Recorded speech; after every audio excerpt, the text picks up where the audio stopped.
Assalamualaikum warahmatullahi wabarakatuh. Kepada semua anak-anakku kelas 3 SMK YPM 1,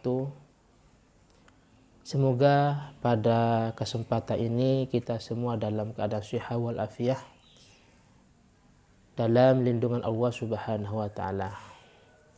Pada kesempatan ini saya akan melanjutkan materi fikih lanjutan yang minggu kemarin. Kalau minggu kemarin saya menjelaskan tentang masalah kriteria wanita yang patut dipinang. Sekarang saya akan menjelaskan tentang wanita yang tidak boleh dipinang dan juga akan menjelaskan tentang masalah adab meminang. Untuk bagian yang pertama, yaitu wanita yang tidak boleh dipinang atau yang haram yang dipinang, yaitu wanita yang termasuk kategori mahramnya. Jadi mahram itu adalah wanita yang memang tidak boleh dinikah tidak boleh apalagi dipinang. Entah orang tuanya, atau mungkin saudaranya, atau mungkin ponakannya, atau mungkin memang saudara dari rodok satu susuan. Maka wanita yang semacam ini tidak boleh dipinang. Yang kedua, wanita yang tidak boleh dipinang adalah wanita yang memang masih dalam proses atau tahap sudah dikhidbah atau dipinang oleh orang lain. Contoh kecilnya di sini ada tiga orang, ada Ahmad. Ahmad ini meminang Hindun. Yang pertama Ahmad, yang kedua Hindun, wanita yang dipinang. Pihak ketiga Zaid. Zaid mau menkhidbah, mau melamar atau meminang Hindun. Padahal statusnya Hindun sudah resmi dipinang oleh Ahmad. Maka hal ini sangat tidak dibenarkan dan sangat dilarang oleh syarak. Kenapa? Karena ada unsur idza, menyakiti orang lain, menyakiti calon yang pertama, menyakiti Ahmad. Hal ini ada sebuah hadis. Beliau baginda Nabi Muhammad SAW menjelaskan, la yakhtubu rajulu ala khidbati rajul. Atau hadis lain, ala khidbati akhihi. La yakhtubu rajul, seorang laki-laki tidak boleh mengkhidbah, tidak boleh melamar ala khidbati rajuli atau ala khidbati akhihi, atas lamarannya laki-laki lain atau atas lamarannya saudaranya. Seperti tadi, Hindun sudah dilamar, sudah dikhidbah Ahmad, ternyata pihak ketiga Zaid mau melamar Hindun. Ini tidak dibenarkan karena akan menyakiti Ahmad atau pihak yang pertama. Hatta yadzukal khatib qablah aw ya'dzana lahul khatib. Boleh kalau memang sudah gagal dari lamaran yang pertama. Jadi kalau sudah menggagalkan, yang pertama itu sudah tidak mau melanjutkan, diperkenankan bagi Zaid pihak ketiga untuk melamarnya. Atau aw ya'dzana lahul khatib, sama saja. Artinya kalau memang dari pihak yang pertama yaitu Ahmad sudah memberi izin, ya maksudnya sudah menggagalkan, karena tidak mungkin dia masih tetap hubungannya tapi memberi izin orang lain untuk melamarnya. Jadi yang kedua, wanita yang tidak boleh dilamar, wanita yang tidak boleh dipinang adalah kalau memang statusnya sudah dilamar oleh orang lain. Karena dua alasan, yang pertama hadis, yang kedua karena akan menyakiti pihak yang pertama. Yang ketiga, wanita yang tidak boleh dilamar adalah wanita yang statusnya masih dalam melaksanakan iddah. Iddah itu sebuah penantian. Jadi iddah itu ada kalanya karena sudah ditinggal mati oleh suaminya atau dicerai. Contohnya Hindun. Hindun ini ditinggal mati oleh suaminya. Maka Hindun ini tidak boleh nikah dengan pihak ketiga.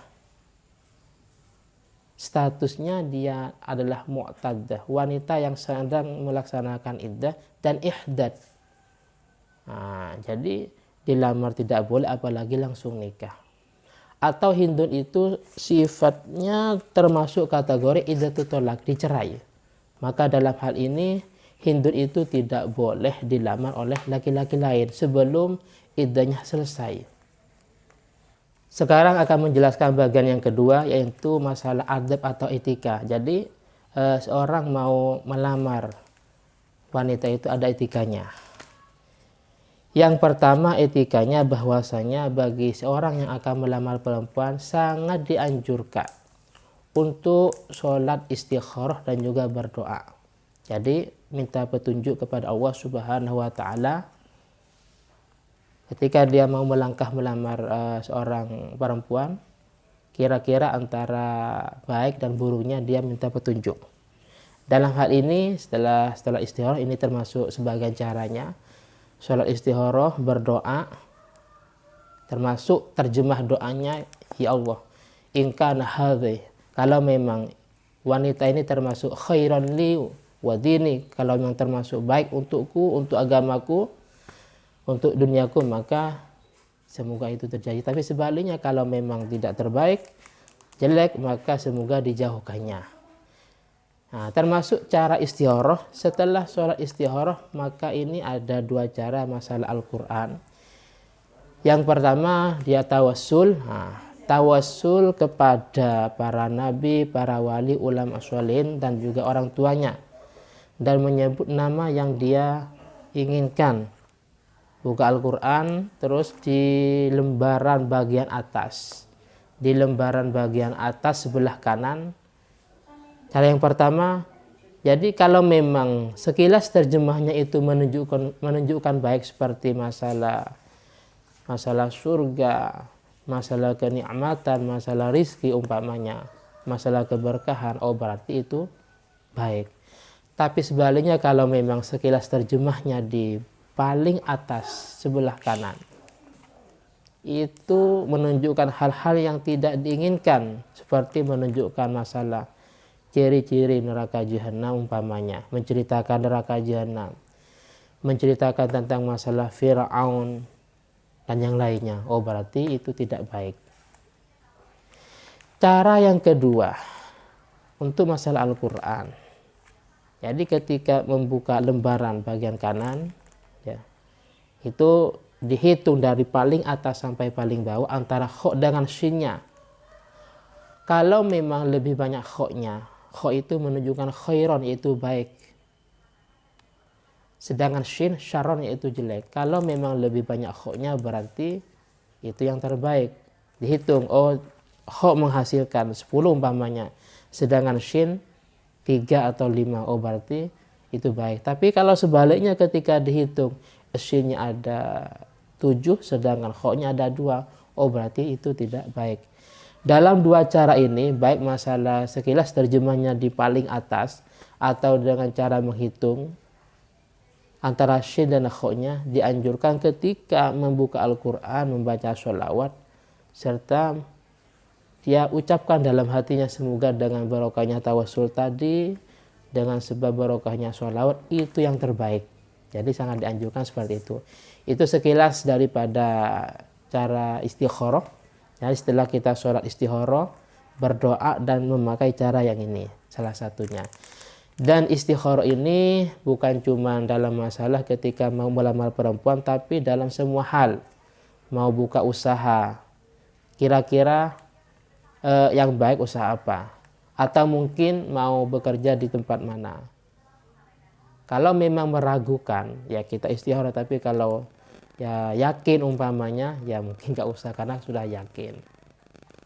Tapi bagi seorang Islam, apalagi santri, sangat dianjurkan untuk sholat istikharah.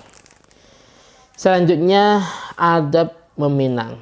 Yang kedua, yaitu peminang dianjurkan untuk melihat pinangannya. Dalam hal ini yaitu wajah dan tangan. Kenapa? Karena wajah dan tangan, karena wajah itu merupakan cermin seorang wanita, sedangkan tangan merupakan cermin cacat atau tidaknya seorang wanita. Jadi ketika si A mau melamar wanita umpamanya, diperkenankan dan dianjurkan untuk melihat dua ini. Yang pertama wajah, yang kedua telapak tangan. Dalam fikih dijelaskan waman yurid minhan nikaha nazara wajhan wa kaffan batinan wa dhahira. Jadi waman barang siapa yurid minha nikahah, yang ingin menikahi wanita, maka nadhara, sangat dianjurkan untuk melihat wajhan wa kafan batinan wadira, wajah dengan kedua telapak tangannya, baik bagian luar maupun bagian dalam, zahir bagian luar, wa batin bagian dalam. Jadi sangat dianjurkan untuk melihat wanita yang ingin dia lamar. Selanjutnya bagian yang ketiga dari adab meminang perempuan atau melamar perempuan, yaitu orang tua dari si wanita harus transparan dalam memberikan informasi tentang keadaan anak gadisnya. Jadi kalau memang antara setuju atau tidak dari pihak keluarga wanita, kan pertama dari pihak laki-laki tadi dia menanyakan umpamanya bahwasanya dia sudah menyatakan setuju positif umpamanya sekarang dari pihak wanita. Jadi harus transparan, harus terbuka dan positif kalau memang dari pihak keluarga perempuan sudah sepakat atau tidak. Ini termasuk etika melamar atau meminang. Kalau memang masih belum jelas, maka harus dirunding terlebih dahulu secepatnya. Karena dari pihak laki-laki ini menunggu informasi selanjutnya. Selanjutnya yaitu orang tua dari si wanita harus tahu status peminang dari anak gadisnya. Jadi selain daripada yang tadi masalah positif atau tidaknya, kesepakatan atau tidaknya dari pihak perempuan, sekarang dari orang tua dari si wanita itu sangat dianjurkan untuk tahu statusnya, ya orangnya, terus masalah etikanya bagaimana, perilakunya bagaimana. Kenapa? Karena biar di kemudian hari tidak terjadi penyesalan. Jadi sangat dianjurkan, sangat tidak layak kalau memang dari pihak perempuan itu menerima seorang laki-laki yang memang tidak jelas statusnya. Kalau bahasa sekarang ya sekolahnya di mana, atau mungkin mondoknya di mana, apalagi tidak jelas statusnya orang mana, terus anaknya siapa, terus berpendidikan apa umpamanya. Jadi harus jelas biar di kemudian hari tidak terjadi penyesalan. Mungkin ini yang bisa saya sampaikan kepada semua siswa kelas 3 SMK YPF 1. Nanti untuk masalah tugasnya dikerjakan dan harus mendengarkan video yang saya sampaikan ini, karena materinya ada di video ini. Akhiran, wassalamualaikum warahmatullahi wabarakatuh.